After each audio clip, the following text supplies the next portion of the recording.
We are going to go ahead and get started. It is a couple minutes after the hour, and we want to be cognizant of everyone's time this evening. Welcome to our HANWASH quarterly update, and as you know, they're quarterly give and take just a little bit depending on what's going on, but we have a lot of exciting things to share with you this evening, and we will leave a little bit of extra time for Q&A at the end. We have about 35 minutes of updates and presentations, and then we'll do some Q&A. So if you do have questions, feel free throughout it to put them in the chat or raise your hand using the hand raise function, and I will make note and we'll get to you as soon as we are able. Otherwise, I just want to welcome all of you once again. My name is Kathy Fay. I'm the marketing chair for the HANWASH Steering Committee, and it is my honor and privilege right now to welcome our first guest speaker this evening. Not only is he past Rotary International president, but he's also the chairman of our HANWASH Board. And with that, I would like to welcome Barry Rassin. Barry, take it away and share what you have to share about this wonderful organization of HANWASH.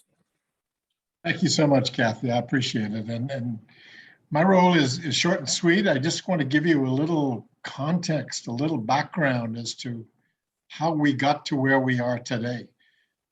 HANWASH started as an idea, as a thought, as many programs in Rotary do. And some of us said, you know, we come to Haiti, we see the problems they have. Why should every citizen in Haiti not have access to water?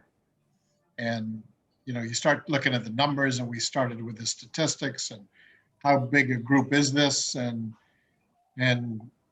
it's a large group when you're thinking only 35% have good access to good water.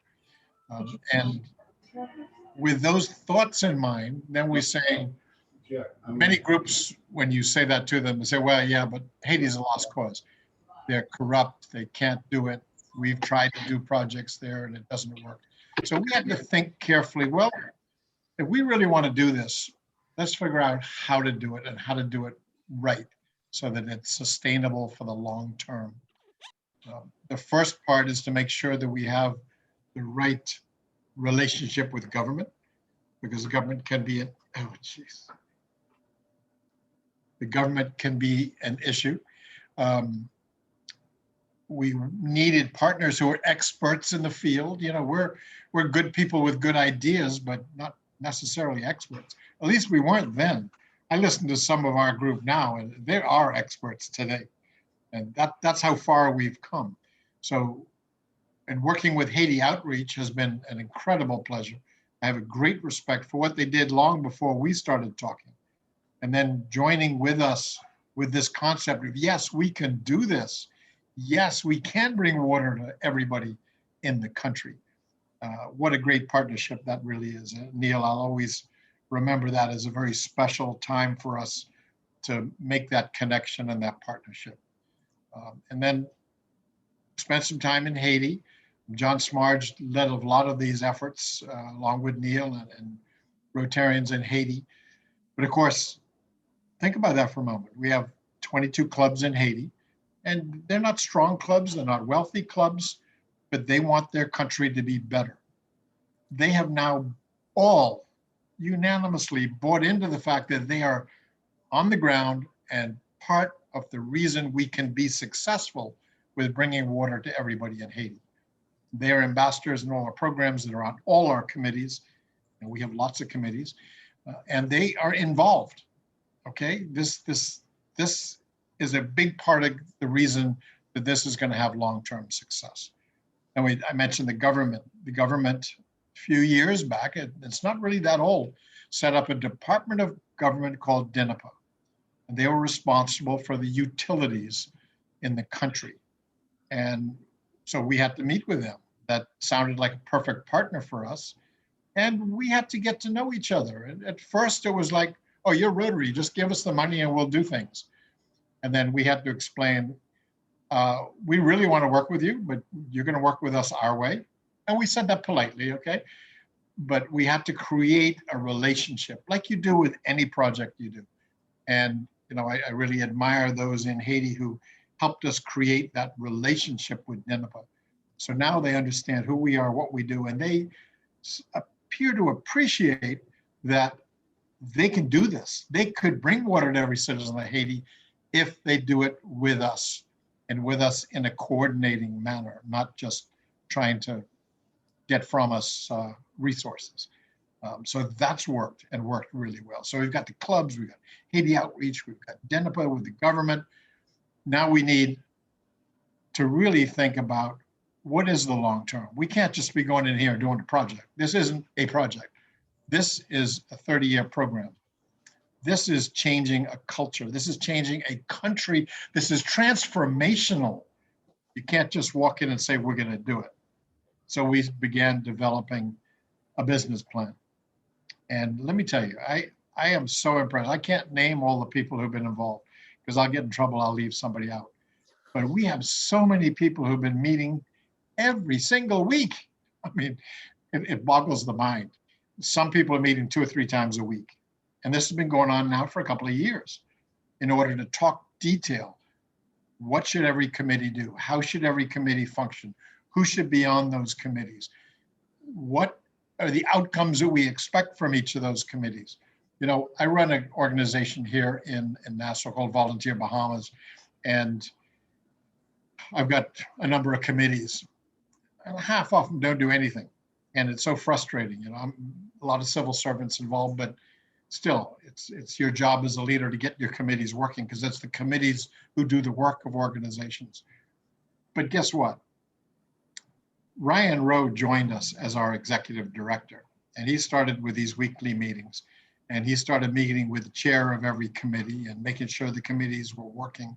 And I mean, just last week or the week before, he sent us a list of what every one of those committees is doing. Every one of them is active. Every one of them is involved and engaged. You know, the Wednesday meeting, we can get 30, 40 people on week after week after week to talk about the detail of how we're going to do it. So the structure that has been created is long-term. It's a model that can be used in other countries as we go forward. And that's the idea. We don't want to just do something and walk away. We want to do something that lasts in Haiti. We also want to do something that can then be picked up and taken to other countries of the world. We're an international organization. One of the beauties is, while this is District 7020 driven, it's Haiti Rotarian driven, but there are, I've lost count of how many countries and states in the United States who are sitting on our committees, working with us as experts, as individuals who know how to make the next step and make this happen. And that's an incredible structure that has been created.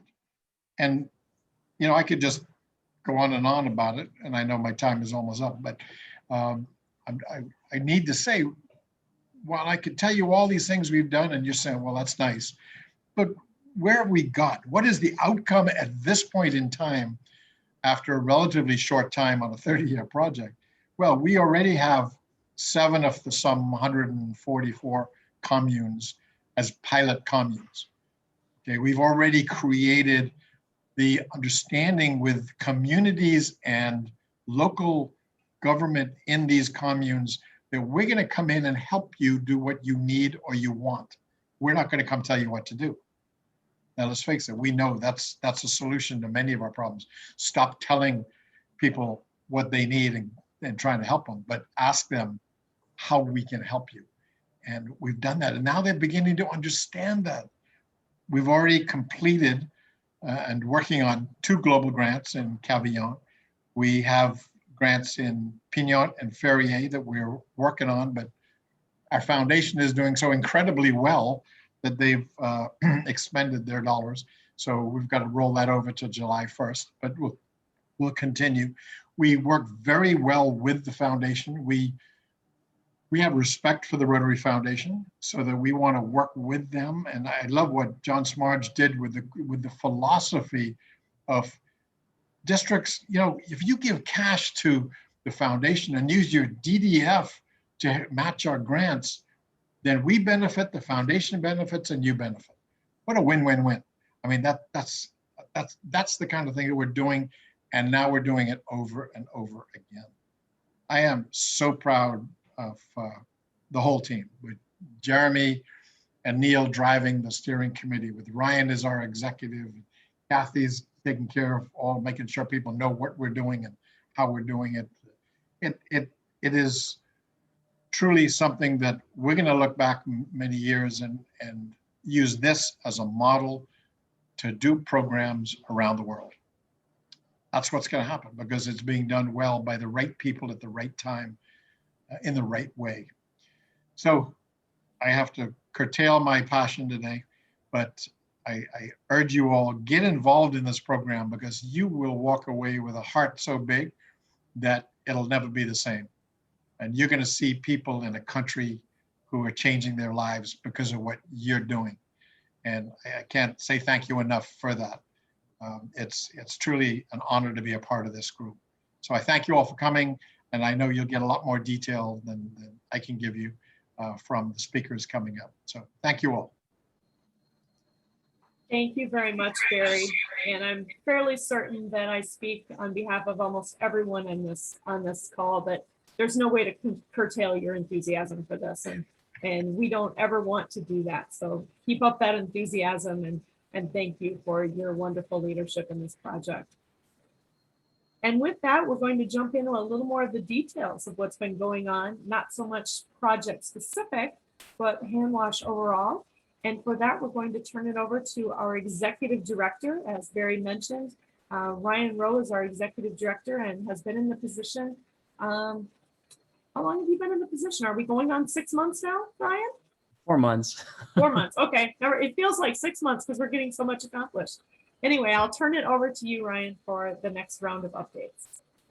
Thanks a lot, Kathy. And thanks, Barry. It was a great overview of how far we've come over the last 3 years. You know, I wasn't around for the beginning part of it, but feel like I've been part of the team, you know, because we're building something from scratch here, and it's really, really exciting what's going on. I thought I would use my time today, you know, maybe 5 or 6 minutes, to kind of zoom in a little bit on the key principles, the core values of HANWASH, like how we think, you know, what are the philosophies driving our work. Tell you a little bit about how the program is built around the Rotary clubs of Haiti, and how that's kind of similar to the polio eradication model that Rotary is so famous for and has been so successful at. And then sort of zoom out, give you just a quick pick of our program, our pilot program in Haiti, the 7 communes that we're working on, which will be a nice segue to the project update. So I'm going to share my screen and show you a PowerPoint here. 1 second.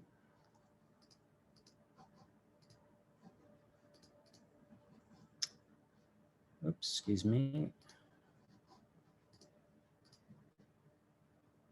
I'm having a bit of trouble here. How's that? Can you all see the PowerPoint slides without the notes? No notes. No, we see your notes, but that's okay. You see my notes. All right. Well, I'm going to try not to make this a scripted presentation like I did at the convention, because there were 900 people that watched that session last Saturday night, and that was pretty intense. So I kind of wrote some notes. But for this one, I thought I'd just sort of walk through a little bit of, you know, the principles that are guiding our work. So this is a relatively new slide in the HANWASH presentation. So we've talked a little bit about the core values that drive HANWASH, but we haven't put those on paper and we haven't put them out publicly yet. But over the last couple of months, we've been having some conversations internally, because the core values were developed by the team long before I arrived. And we did some more thinking about those a couple of months ago to kind of refine the language around them and really think about how they guide their work. And this is what we've arrived at, is sort of 5 high-level core values to guide the way we are developing the program in Haiti, the way that we're working with local Rotarians and with our partners. So I think the first one, relating to empowerment, or the way in which we empower our local partners and communities that we work with, really speaks to what overview, which is that we really look to the community to lead the conversation around water and sanitation investments and the priorities in their communities. And so that means that if the community is leading that conversation, but they may go a little bit slower than we would like, then that means we will adjust our pace to match theirs. And that's part of what it means to be community led. And so we let them, identify what the needs are and priorities are in their community. We place them in a position where they can have conversations with local leaders and be able to influence and hold elected officials accountable to deliver on, a water and sanitation investment program. So the leaders of that conversation are the local Rotarians in the clubs throughout Haiti. And then HANWASH basically provides all the support that's needed to make that happen successfully. The second core value is our collaboration, the way we work with everybody, even the folks, some of the folks in this room, the volunteers that make up the team within HANWASH, the government authorities with which we work and from whom we seek approvals and input every step of the way, and our local partners. We look to engage everybody in a meaningful way. That means thinking about how volunteers can contribute. And we're looking to be able to provide a model for every Rotarian to will contribute to HANWASH. Every Rotarian that wants to be involved can find a home within HANWASH if they're interested in international service and working on something that is being developed in a very thoughtful manner. The third core value is our desire to be really systematic, really thoughtful and consistent, the way we plan things, the way we do things, and what we learn from that, and the way in which it improves our work. That means if we are implementing, a water supply project in a given community, and it means, for example, getting an engagement letter from the local Rotary Club, then getting an engagement letter from the local mayors, and then, doing a local feasibility study to figure out what kind of a water supply system is needed, and then basically building the partnerships to build that water system, and then training different individuals to participate in the governance of that water system, the operation and the maintenance. It means doing that the same way every time, so that we can compare the results and learn from it. And if we see that we can be doing it better, then that's where we identify the lessons we're learning and then improve it the next time. So that's what we mean by systematic. The fourth is being impactful, and sustainability is a real key metric of our success, not just the way in which communities lead the conversation, meaning that they're demanding it and they want it, but also the way in which those systems are being operated, that the technical capacity exists at the local level, and that we look at the way in which those systems are being funded.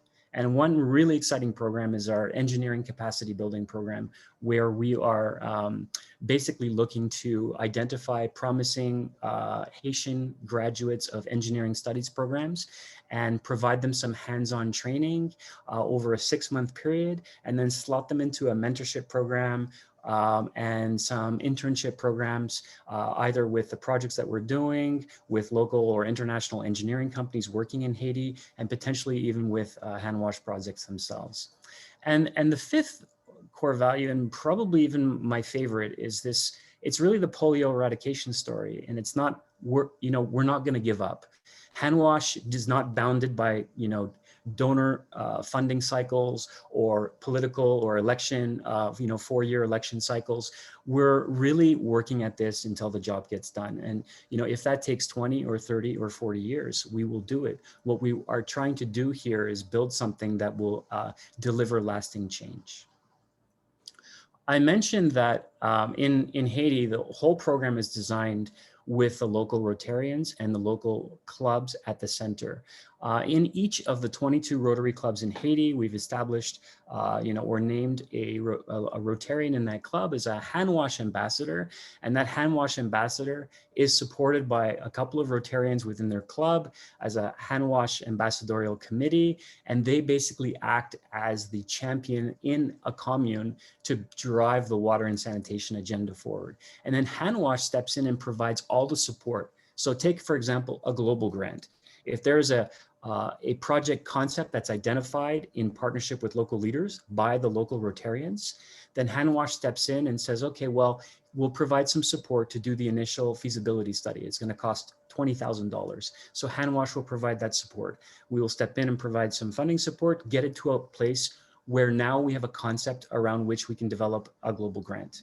And then we bring in Rotarians from different parts of the world to provide support to the local Rotary Club around coordinating the project, reviewing the engineering concepts, project managing, providing all of the grant administration support that's necessary, allowing the local Rotarians to focus on what they do best, which is being at the center of that conversation and bringing all the different stakeholders to play in that conversation, to have a role in governing water and sanitation. So that's what really HANWASH does, is we act as a support to the local Rotary clubs of Haiti to make them stronger.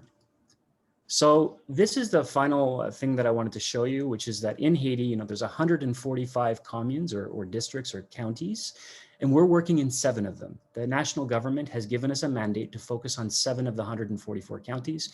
And in each of those counties, we're developing a project with a global grant as the funding mechanism. And that's what you're going to hear from next from my colleagues, who will be able to tell you a little bit about what we're doing in these different communities and some of the nuts and bolts of these projects. Thank you very much. Thank you, Ryan. And as Ryan mentioned, we will be, so if you have any questions throughout this, please feel free to put them in the chat, and then we'll get to those at the end. But as Ryan mentioned, we do have 7 communes. Obviously, a few of those, the pilot communes, a few of those are a little further down the road, and a few of them are just getting started. I believe that we have champion districts for quite a few of them now that are still finalizing a few of those. And to now share some more project updates for those pilot communes, along with some other members of the team, I'd like to introduce Neil Van Dyne. Neil is on our board of directors and was our former projects chair. Jill Doring is our projects and technical coordinator. She was unable to be on this evening, so Neil is stepping in to lead that team's report now. So Neil, I'll turn it over to you. Sure, thank you, Kathy, and it's great to be here. I'm happy to fill in for Jill here. Jill has taken over as the lead on our projects and technical subcommittee as of a couple of months ago, and has really done a fantastic job building a team around that and putting individuals in place that can help communicate and manage these projects and as they flow through the communes. So first off, I'm going to have Ted go first here tonight. Ted is the champion from the champion district of 6940, whose commune that they've taken on is Pion. Ted? Yeah, thanks, Neil and Kathy and everyone else. It's this ride for us in the Pion Grant has not been for the faint of heart. We have a project that is going to make an existing water system cash positive by installing solar power to the supply. It'll also greatly reduce leakage by putting in district metered areas and training operators on leak detection practices.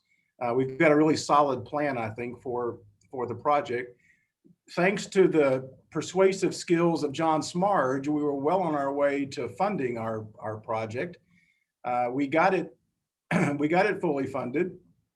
Then we got a very generous donation from USAID, which allowed us to take some of the funds we had raised for our grant and shift to another.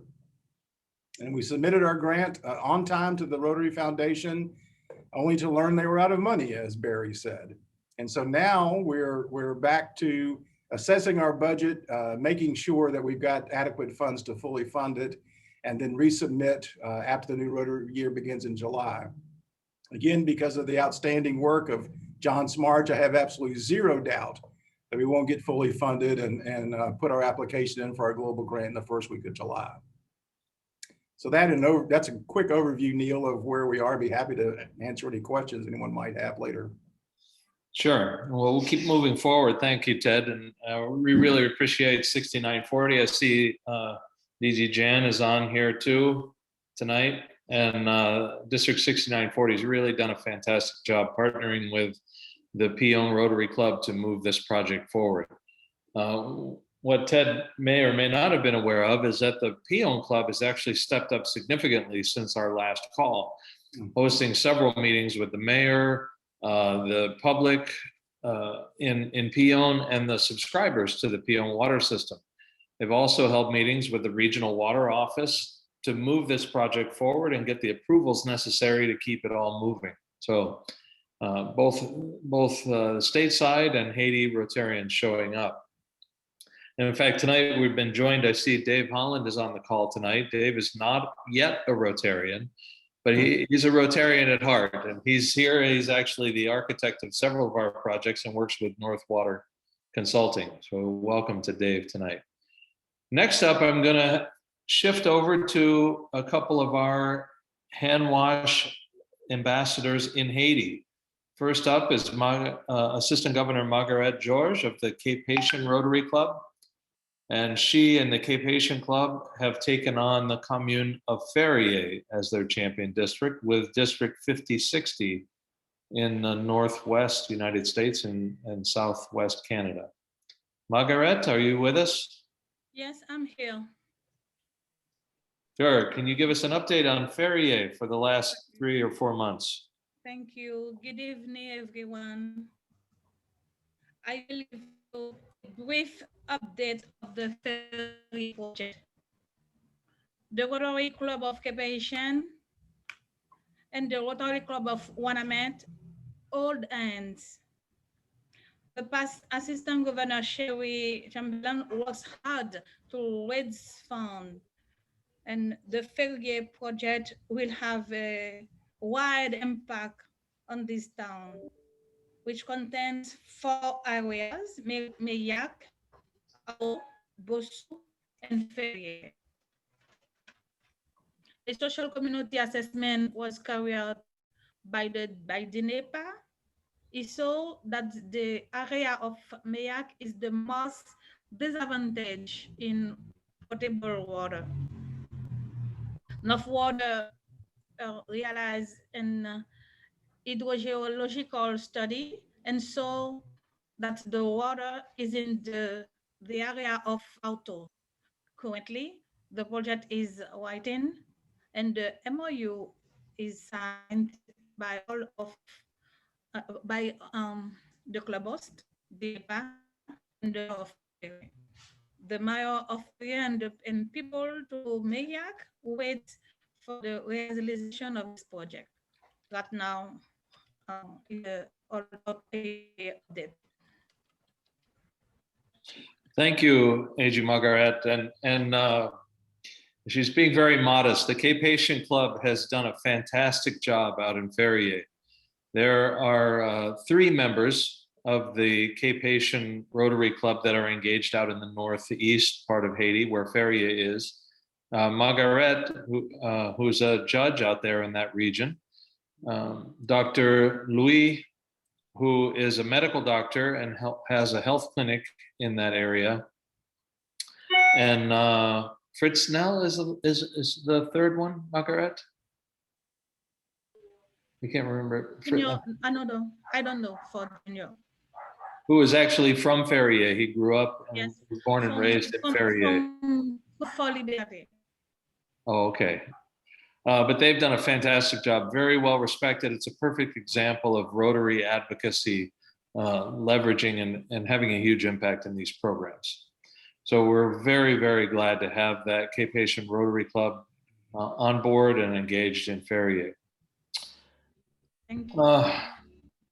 Last up, I'm going to ask Don Thomas to speak on Cavaillon. He's going to have a little bit more to say, I suspect, than everybody else. Not really, Neil, but thank you so much. And Kathy, thank you for bringing this on. That proud to say that the funding is in place with the Rotary Club of Lacaille for Cavaillon number 2. The short form of agreement between the owners and North Water for professional services being worked on to be signed by the owner and the engineer.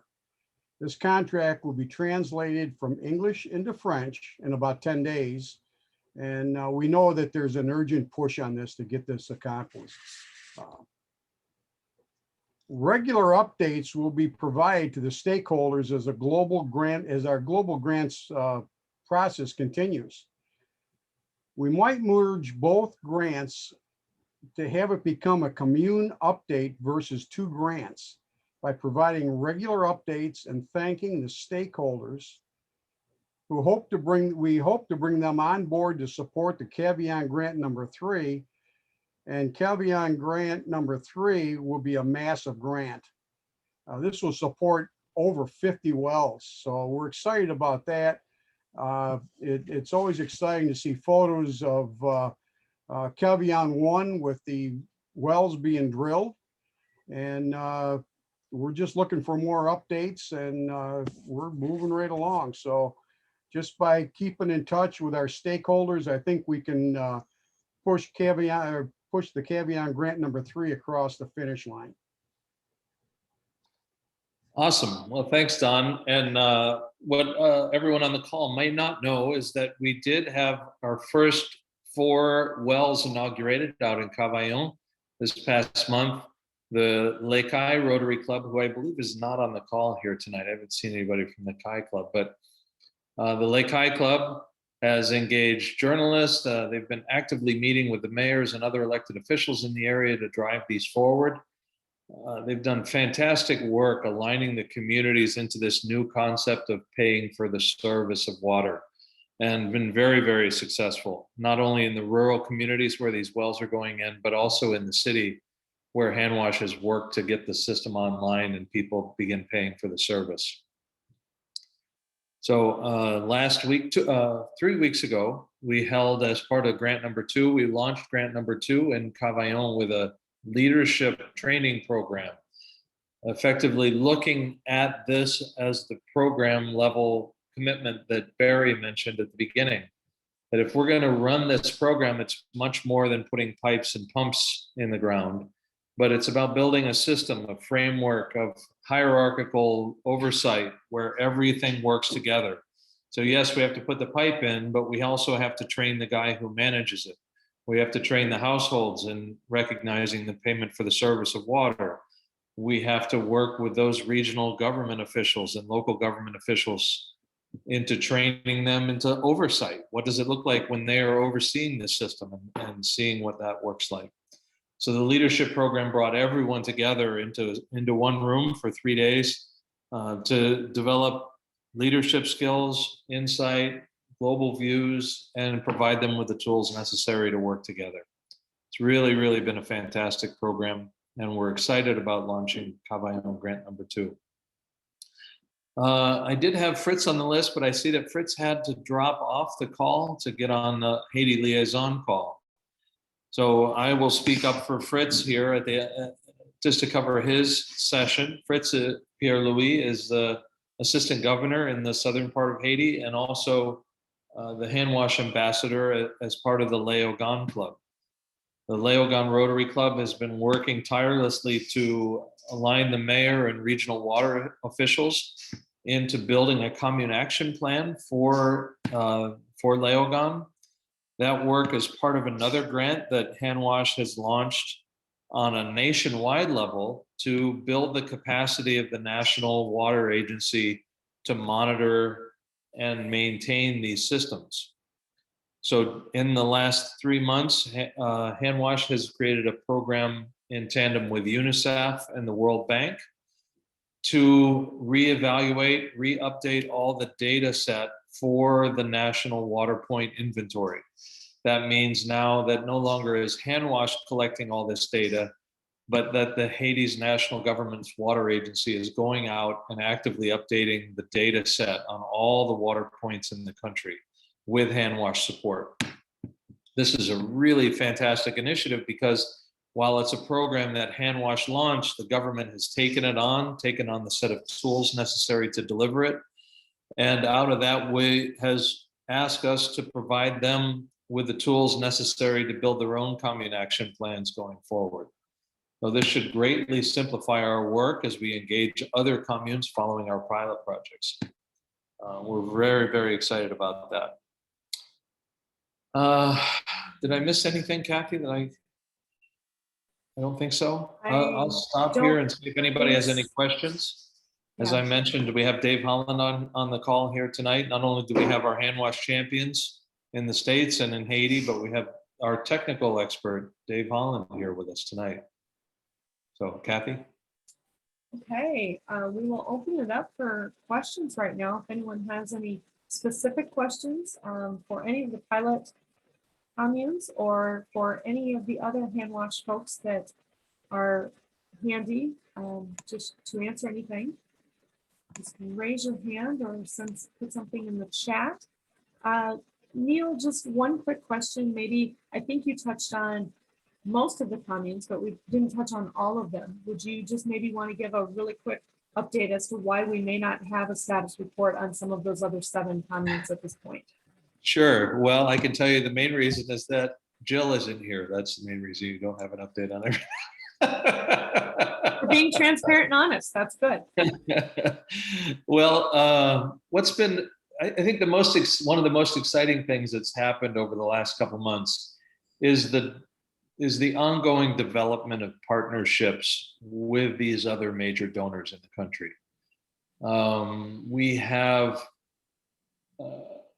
We're in the midst of conversations with the USAID program in country that has taken on, as Ted mentioned, Pion as one of their champion water systems.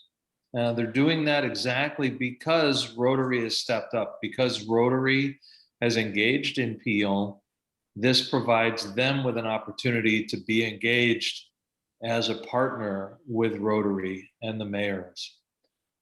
We have also looked at one of our other pilot communes, the commune of Terre-Neuve, and we are in preliminary conversations with UNICEF on the commune of Terre-Neuve, on partnering in Terre-Neuve.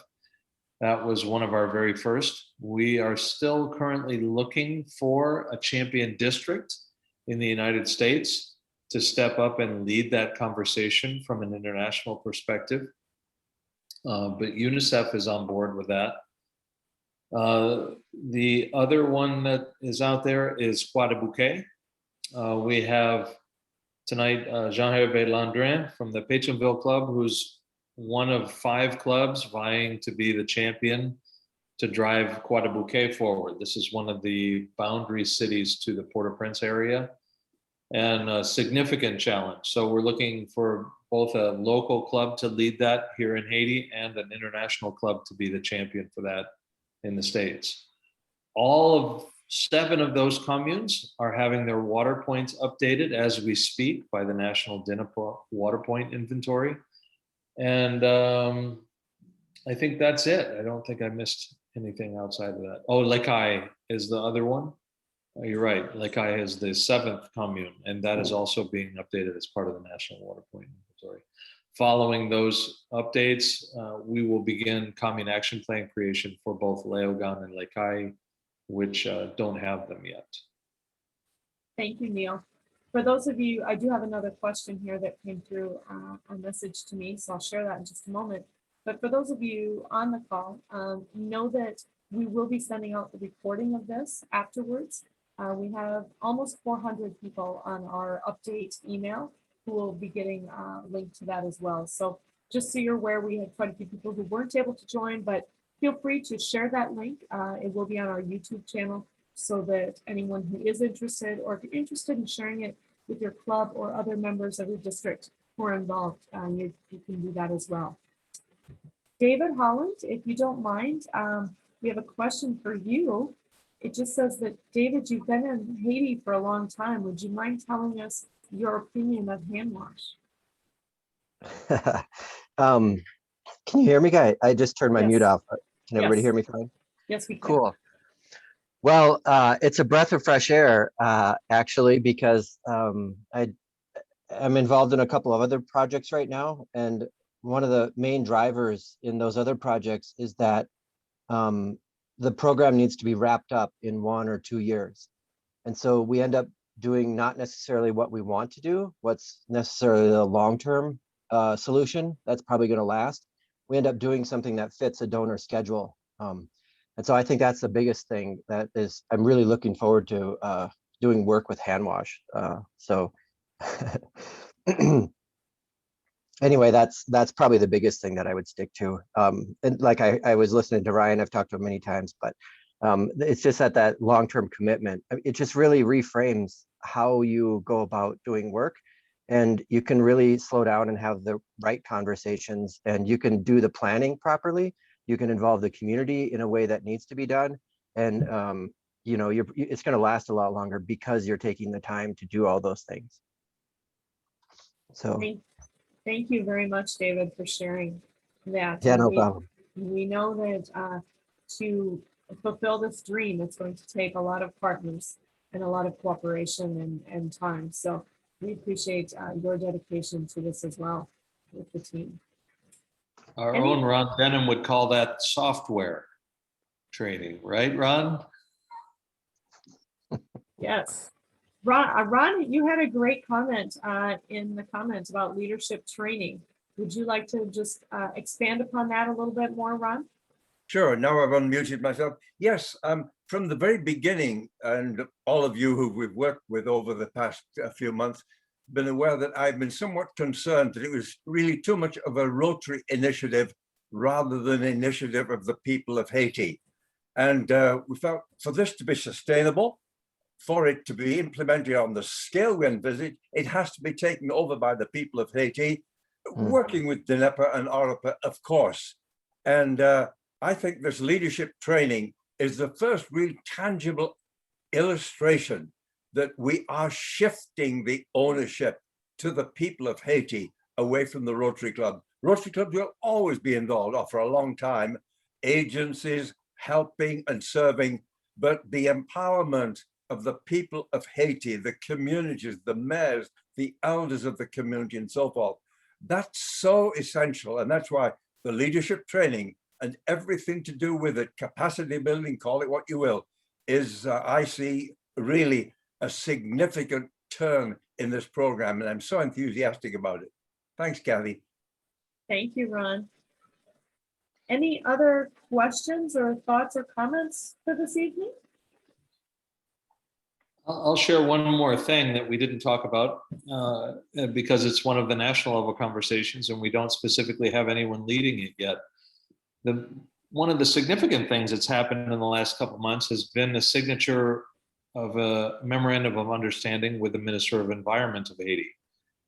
That's brought in a whole new aspect to the program beyond just delivering the immediate needs of how do we get a pipe or a tap in somebody's yard right now, but how do we guarantee that that water is accessible over time? What does the aquifers look like? Where does the recharge for those aquifers come from? And the Minister of Environment has a fantastic motto that he's launched in the last month in tandem with the national government called, "We must plant water to harvest water." And we are in the planning stages of a program with the Ministry of Environment and several Rotarians, some of which were on the screen, Rotarians with expertise in environmental engineering and integrated watershed management, to design a watershed and aquifer recharge plan for the commune of Cavaillon, which is our the first pilot project. So we expect as we go into our next update in the next 3 or 4 months to be able to speak to that with a little more integrity. But I think that's very exciting to see another ministry beyond the National Water Agency be involved in HANWASH. Thank you very much, Neil. I am not seeing any other, Daniel, you have your hand up. Go ahead. Yes, I have a question for Neil. When I was there a couple of years ago, I was astounded by the fact that when he was trying to recruit where he was going to put these 35 wells, he went to all these different communes, and many of them said, "We don't want to play this game. We're going to wait till someone does all the work for us." Is that attitude changing, Neil?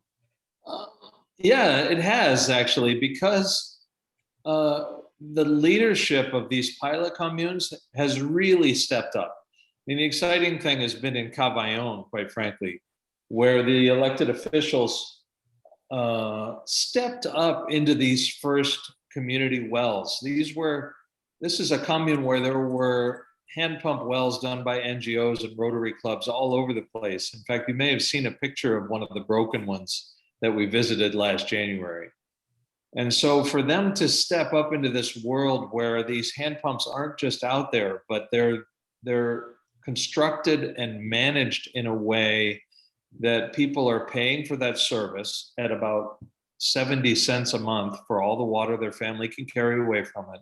And that gives them enough revenue to buy the parts and be able to maintain that over time. When the mayors and Kazakh and other elected officials saw how this structure was working, these inaugurations that happened in the last 2 months, a crazy high level of engagement. And these elected officials have actually been on fire. They are out there saying, we need every well in the commune operating this way. But it's been very, very exciting to have them be engaged in that way. Thank you. Thank you, Daniel, for your question. Any other questions this evening? Otherwise, I'll just reiterate that we have recorded this session, so we will be uploading it this evening, and I'll be sending out a link. So feel free to share it with any of your clubs or districts if they're interested. And as Neil said, we are still looking for a few champion districts. So if you're interested, we'd love to share more. Barry, would you mind giving us a few closing words with that extreme passion that you have for hand wash?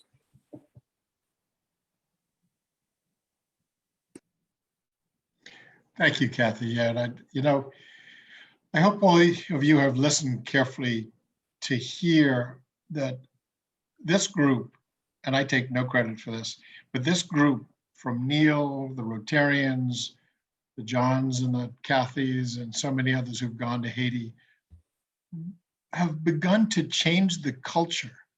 Now, we all know it's easy to change policies and procedures and write business plans. Easy is questionable, but a lot easier. But to change a culture, when we found that we go to a community, we say, you're gonna have to pay for water, which you've never done before.